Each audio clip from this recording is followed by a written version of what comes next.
ನಮಸ್ಕಾರ. KFT Kannada YouTube ಚಾನಲ್ಗೆ ಮತ್ತೆ ನಿಮ್ಮೆಲ್ಲರಿಗೂ ಸ್ವಾಗತ. ಇಂದಿನ ಸಂಚಿಕೆಯಲ್ಲಿ ನಾನು ಸೈಕಲ್ಸ್ ಬಗ್ಗೆ ಮಾತಾಡೋದಕ್ಕೆ ಮುಂದಾಗ್ತಿದ್ದೀನಿ. ಏನಿದು ಸೈಕಲ್ಸ್? ಇದನ್ನು ಏರಿಳಿತಗಳು ಅಂತ ಸಹ ನಾವು ಕರಿಬೋದು.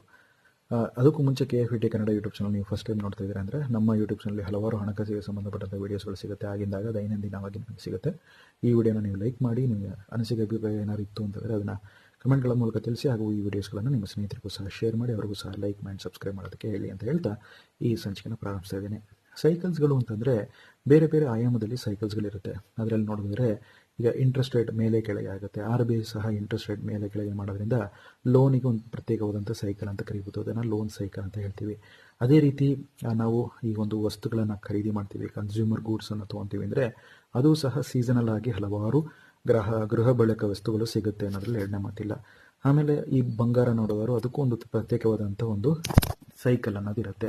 ಆ ಸೈಕಲ್ ಅನ್ನೋದು ನಾವು ನೋಡೋದಾದರೆ ಹೇಗೆ ಅಂತಂದರೆ, ಈ ಫೆಸ್ಟಿವಲ್ ಟೈಮಲ್ಲಿ ಗೋಲ್ಡಿಗೆ ಒಂದು ಪ್ರತ್ಯೇಕವಾದಂಥ ಒಂದು ಸೀಸನ್ ಇರುತ್ತೆ. ಆ ಸೀಸನಲ್ಲಿ ಸಹ ಒಂದು ಸೈಕಲ್ ಇರುತ್ತೆ. ಸೊ ಯಾವಾಗೆಲ್ಲ ಹಬ್ಬ ಹರಿದಿನಗಳಿರುತ್ತೋ ಅವಾಗ ಬಂಗಾರದ ದರ ಮೇಲೋಗುತ್ತೆ. ಕೆಲವು ಬಾರಿ ಹಬ್ಬ ಹರಿದಿನಗಳ ಆದ ಬಳಿಕ ಕೆಲವೊಂದು ಆರ್ಥಿಕ ಸಮಸ್ಯೆಯಲ್ಲಿ ಏರಿಳಿತಗಳಾಗೋದ್ರಿಂದ ಬಂಗಾರದ ದರದಲ್ಲೂ ಸಹ ಮೇಲೆ ಕೆಳಗೆ ಆಗುತ್ತೆ ಅನ್ನೋಂಥ ವಿಚಾರ. ಅದೇ ರೀತಿಯೇ ಈ ಶೇರ್ ಮಾರ್ಕೆಟಲ್ಲೂ ಸಹ ಸೈಕಲ್ಸ್ಗಳಿರುತ್ತೆ. ಈ ಹೇಗೆ ನಾನು ಬಡ್ಡಿ ದರದಲ್ಲಿ ಏರಿಳಿತಗಳಾಗುತ್ತೆ, RBI ನಿಗದಿತವಾದಂಥ ಬಡ್ಡಿ ದರಕ್ಕೆ ಹೇಗೆ ಪ್ರತಿಕ್ರಿಯೆ ನೀಡುತ್ತೋ ಬ್ಯಾಂಕ್ಗಳು, ಅದೇ ರೀತಿಯೇ ಈ ಸಾಲದ ಸೈಕಲ್ಗೆ ಸಂಬಂಧಪಟ್ಟಂತೆ ಅದರ ಒಂದು ಅಡ್ವರ್ಸ್ ಎಫೆಕ್ಟ್ ಅಥವಾ ರಿಯಾಕ್ಷನ್ ಅಂತ ನಾವೇನು ಕರಿತೀವಿ ಅದು ಸಹ ಶೇರ್ ಮಾರ್ಕೆಟಲ್ಲಿ ಆಗ್ತಾ ಇರುತ್ತೆ ಅನ್ನೋಂಥ ವಿಚಾರ. ಸೊ ಈ ಶೇರ್ ಮಾರ್ಕೆಟಲ್ಲೂ ಸಹ ಹಲವಾರು ಸೆಕ್ಟರ್ಸ್ಗಳಿದೆ. ಈ ಸೆಕ್ಟರ್ಸ್ಗಳಲ್ಲಿ ಹಲವಾರು ಇಂಡಸ್ಟ್ರೀಸ್ಗಳಿದ್ದಾವೆ. ಅದರಲ್ಲಿ IT ಇಂಡಸ್ಟ್ರಿ ಆಗಿರ್ಬೋದು, ಹೆಲ್ತ್ ಕೇರ್ ಆಗಿರ್ಬೋದು, ಫಾರ್ಮಾ ಇಂಡಸ್ಟ್ರಿ ಆಗಿರ್ಬೋದು, ಮತ್ತು ಇತರೆ ಬೇರೆ ಬೇರೆ ಬ್ಯಾಂಕಿಂಗ್ ಸೆಕ್ಟರ್ ಆಗಿರುತ್ತೆ. ಇದರಲ್ಲೂ ಸಹ ಏರಿಳಿತಗಳು ಸರ್ವೇಸಾಮಾನ್ಯವಾಗಿ ಸೈಕ್ಲಿಕಲ್ ಆಗಿರುತ್ತೆ ಅನ್ನುವಂಥ ವಿಚಾರ.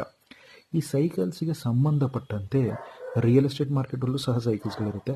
ಲಾಂಗ್ ಟರ್ಮ್ ರಿಯಲ್ ಎಸ್ಟೇಟಲ್ಲಿ ಗ್ರೋತ್ ಇದ್ರೂ ಸಹ ಕೆಲವು ಬಾರಿ ಸ್ಟ್ಯಾಗ್ನೇಟಿಂಗ್ ಆಗಿರುತ್ತೆ, ತಟಸ್ಥವಾಗಿರುತ್ತೆ ರಿಯಲ್ ಎಸ್ಟೇಟ್ ಮಾರ್ಕೆಟ್ಗಳು ಅನ್ನುವಂಥ ವಿಚಾರ. ಸೊ ಸೈಕಲ್ಸ್ಗಳನ್ನು ಹೇಗೆ ಬಳಸ್ಕೊಬೇಕು, ಅದನ್ನು ಹೇಗೆ ಸಕ್ರಿಯವಾಗಿ ಸೈಕಲ್ಸ್ಗಳನ್ನು ಬಳಸ್ಕೊಂಡು ನಮ್ಮ ಆರ್ಥಿಕ ಜೀವನದಲ್ಲಿ ಪ್ರಗತಿಯನ್ನು ಸಾಧಿಸಬೇಕು ಅನ್ನೋದೇ ಒಬ್ಬ ಸಾಧಾರಣ ಇನ್ವೆಸ್ಟರ್ನ ಒಂದು ಗುರಿಯಾಗಿರಬೇಕು ಅನ್ನೋಂಥ ವಿಚಾರ. ಅದರಿಂದ ಈ ಸೈಕಲ್ಸ್ಗೆ ಅನುಗುಣವಾದಂತಹ ನಿರ್ಧಾರಗಳನ್ನು ನೀವು ತಗೊಳ್ಳಿ. ಒಂದು ವೇಳೆ ಬಂಗಾರದ ಬೆಲೆ ಮೇಲೆ ಹೋಗಿದೆ ಅಂದರೆ ತಕ್ಷಣ ಆ ಬಂಗಾರನ ತಗೊಳ್ಳೋದಕ್ಕೆ ಮುಂದಾಗಬೇಡಿ. ಯಾಕೆಂದರೆ ಆ ಒಂದು ಸೈಕಲಿಗೆ ಅನ್ವಯ ಬಂಗಾರದ ಬೆಲೆ ಮುಂದೆ ಕುಸಿತಕ್ಕೂ ಸಹ ಕಾರಣ ಆಗ್ಬೋದು. ಅದೇ ರೀತಿ ರಿಯಲ್ ಎಸ್ಟೇಟ್ ಮಾರ್ಕೆಟ್ ಕುಸಿತ ಆಗಿದೆ ಅಂದ ತಕ್ಷಣವೇ ನೀವು ಹೋಗ್ಬಿಟ್ಟು ಸೈಟ್ ತೊಗೊಬೇಕು ಅನ್ನೋದಲ್ಲ. ಸೊ ಯಾವಾಗ ಹೇಗೆ ನೀವು ನಿಮ್ಮ ಆರ್ಥಿಕ ಪರಿಸ್ಥಿತಿ ಹೇಗಿದೆ, ನಿಮ್ಮ ವೈಯಕ್ತಿಕ ಆರ್ಥಿಕದ ಒಂದು ಪರಿಸ್ಥಿತಿ ಏನಿದೆ, ಇದಕ್ಕೆ ಸಂಬಂಧಪಟ್ಟಂತೆ ನಿರ್ಣಯಗಳನ್ನು ತಗೊಳ್ಳಿ. ನಿಮ್ಮ ವೈಯಕ್ತಿಕ ಸಾಲ ಹೆಚ್ಚಾಗಿದೆಯಾ, ನಿಮ್ಮ ವ್ಯಾವಹಾರಿಕ ಸಾಲ ಹೆಚ್ಚಾಗಿದೆಯಾ? ಸೊ ಆ ಒಂದು ಸಾಲಗಳೆಲ್ಲ ಹೆಚ್ಚಾಗಿದೆ ಅಂದ ತಕ್ಷಣ ಈ ರೀತಿಯಾದಂತಹ ಡಿಸಿಷನ್ಸ್ಗಳನ್ನು ತಗೊಳ್ಳೋದಕ್ಕೆ ಮುಂದಾಗಬೇಡಿ. ಸಾಧ್ಯವಾದಷ್ಟು ಬೇಗನೆ ಆ ಒಂದು ಜವಾಬ್ದಾರಿಯಿಂದ ಹೊರಬರೋದಕ್ಕೆ ಮುಂದಾಗಿ, ಅಂದರೆ ಸಾಲವನ್ನು ತೀರಿಸುವಂಥ ನಿಟ್ಟಿನಲ್ಲಿ ನಿಮ್ಮ ಕಾರ್ಯ ಅಥವಾ ನಿಮ್ಮ ಒಂದು ಕೆಲಸ ಇರಬೇಕು ಅನ್ನುವಂಥ ವಿಚಾರ. ಸೊ ಅದರಿಂದ ಈ ಒಂದು ಸೈಕಲ್ಸ್ಗಳನ್ನು ಸರಿಯಾಗಿ ನೀವು ಬಳಸ್ಕೊಳ್ಳಿ. ಸರಿಯಾದಂಥ ಸೈಕಲ್ಸ್ಗಳನ್ನು ಬಳಸ್ಕೊಂಡು ಅದಕ್ಕೆ ತಕ್ಕಂತಹ ನಿರ್ಧಾರಗಳನ್ನು ತಗೊಂಡು ಆರ್ಥಿಕವಾಗಿ ನೀವು ಸಹ ಸದೃಢರಾಗಬಹುದು ಅಥವಾ ಏಳಿಗೆಯನ್ನು ಕಾಣ್ಬೋದು ಅನ್ನುವಂಥ ವಿಚಾರ. ಸೊ ಈ ಸೈಕಲ್ಸನ್ನು ಹೇಗೆ ಬಳಸಬೇಕು, ಯಾಕೆ ಬಳಸಬೇಕು, ಯಾವಾಗ ಬಳಸಬೇಕು ಅನ್ನೋದರ ಸಂಪೂರ್ಣವಾದಂಥ ಮಾಹಿತಿ ನಿಮಗೆ ಬೇಕು ಅಂತಂದರೆ ನಿಮ್ಮ ಬಳಿ ಇರುವಂತಹ SEBI ರಿಜಿಸ್ಟರ್ಡ್ ಫೈನಾನ್ಷಿಯಲ್ ಅಡ್ವೈಸರ್ಸ್ ಬಳಿ ಹೋಗಿ ಅವರು ನಿಮಗೆ ಈ ಹಲವಾರು ಮಾಹಿತಿನ ಹೇಳ್ತಾರೆ. ಹಾಗಿಲ್ಲ ಅಂತಂದರೆ ನೀವು ಮ್ಯಾಕ್ರೋ ಎಕನಾಮಿಕ್ಸ್ ಅನ್ನುವಂಥ ಒಂದು ವಿಷಯಕ್ಕೆ ಸಂಬಂಧಪಟ್ಟಂತಹ ಸ್ಟಡಿಯಲ್ಲಿ ನೀವು ತೊಡಗಿಸ್ಕೊಳ್ಳಿ. ಆವಾಗ ಹಲವಾರು ಫ್ಯಾಕ್ಟರ್ಸ್ಗಳು ನಿಮಗೆ ಗೊತ್ತಾಗ್ತಾ ಹೋಗುತ್ತೆ ಅನ್ನುವಂಥ ವಿಚಾರ.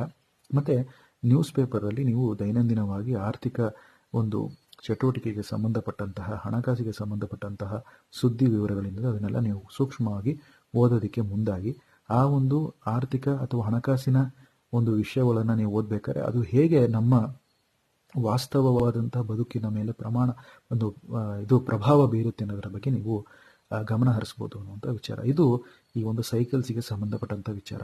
ಸೊ ಯಾವಾಗಲೂ by low and sell high ಅನ್ನುವಂಥ ತತ್ವವನ್ನು ಪರಿಪಾಲಿಸಿ ಅನ್ನುವಂಥ ವಿಚಾರ. ಅಂದರೆ ನೀವು ಬೆಲೆ ಯಾವಾಗ ಕುಸ್ತಿರುತ್ತೋ ಆವಾಗ ನಿಮಗೆ ಅವಕಾಶ ಸಿಕ್ಕಿದೆ ಅಂತ ಅರ್ಥ. ಸೊ ಅವಕಾಶವನ್ನು ನೀವು ಒಂದು ಅಸೆಟ್ಸ್ ಆಗಿದ್ರೆ ಅದನ್ನು ನೀವು ಖರೀದಿ ಮಾಡಿ, ಅದರ ಮಾರುಕಟ್ಟೆ ಬೆಲೆ ಏರಿಕೆ ಕಂಡಾಗ ಅದನ್ನು ಮಾರೋದಕ್ಕೆ ಮುಂದಾಗಿ ಅನ್ನುವಂಥ ವಿಚಾರನ ಸರ್ವೇಸಾಧಾರಣವಾಗಿ ಎಲ್ಲರೂ ಹೇಳುವಂಥ ಒಂದು ಸಂಗತಿಯಾಗಿದೆ ಟ್ರೇಡರ್ಸ್ಗಳು. ಅದರಿಂದ ಕೆಲವರು ಏನು ಮಾಡ್ತಾರೆ ಅಂದರೆ ಇದರ ಒಂದು ಅಡ್ವಾಂಟೇಜನ್ನು ತೊಗೊತಾರೆ, ಕೆಲವರು ಇದರ ಅಡ್ವಾಂಟೇಜ್ ತೊಗೊಳ್ಳೋದಕ್ಕೆ ಆಗಲ್ಲ. ಯಾಕಂದರೆ ಸಂಸಾರದಲ್ಲಿ ವ್ಯವಹಾರಗಳು ಹೆಚ್ಚಾಗಿರ್ಬೋದು, ವೈವಾಹಿಕ ಜೀವನದಲ್ಲಿ ಕಮಿಟ್ಮೆಂಟ್ಸ್ಗಳು ಜಾಸ್ತಿ ಆಗಿರ್ಬೋದು. ಅದರಿಂದೆಲ್ಲ ಹೊರಗೆ ಬಂದು ಮಾಡುವಂಥ ರಿಸ್ಕ್ ತೊಗೊಳ್ಳುವಂಥ ಕೆಪಾಸಿಟಿ ತುಂಬ ಜನಕ್ಕೆ ಇರೋದಿಲ್ಲ ಅನ್ನುವಂಥ ವಿಚಾರ. ಆದ್ದರಿಂದ ಎಷ್ಟು ಬೇಗನೆ ನೀವು ಯೌವನಾವಸ್ಥೆಯಲ್ಲೇ ನೀವು ಈ ಒಂದು ವಿಚಾರಗಳನ್ನು ತೊಗೊತೀರೋ ನೀವು ಅರಗಿಸ್ಕೊಳ್ತಿರೋ ಅಷ್ಟೇ ನಿಮಗೆ ಅಡ್ವಾಂಟೇಜ್ ಆಗಿ ನಿಮ್ಮ ಫ್ಯೂಚರಲ್ಲೂ ಸಹ ಇದು ಉಪಯೋಗ ಆಗುತ್ತೆ ಅಂತ ಹೇಳ್ತಾ ಈ ಒಂದು ಮಾಹಿತಿನ ನಿಮಗೆ ಹಂಚ್ಕೊಳ್ತಾ ಇದ್ದೇನೆ ನಿಮ್ಮೊಂದಿಗೆ. ಅದರಿಂದ ಸೈಕಲ್ಸಿನ ಅಡ್ವಾಂಟೇಜನ್ನು ತಗೊಳ್ಳಿ ಮತ್ತು ಆರ್ಥಿಕವಾಗಿ ಸದೃಢರಾಗಿ. ಈ ವಿಡಿಯೋ ತಮ್ಮ ಇಡಿಸಿದರೆ ಲೈಕ್ ಮಾಡಿ, ನಿಮ್ಮ ಅನಿಸಿಕೆ ಅಭಿಪ್ರಾಯಗಳನ್ನು ಕಮೆಂಟ್ಗಳ ಮೂಲಕ ತಿಳಿಸಿ. ತಪ್ಪದೆ ನಮ್ಮ YouTube channel KFT Kannada YouTube ಚಾನಲ್ನ ಸಬ್ಸ್ಕ್ರೈಬ್ ಮಾಡಿ. ಧನ್ಯವಾದಗಳೊಂದಿಗೆ ನಿಮ್ಮ ಸಂದೇಶ.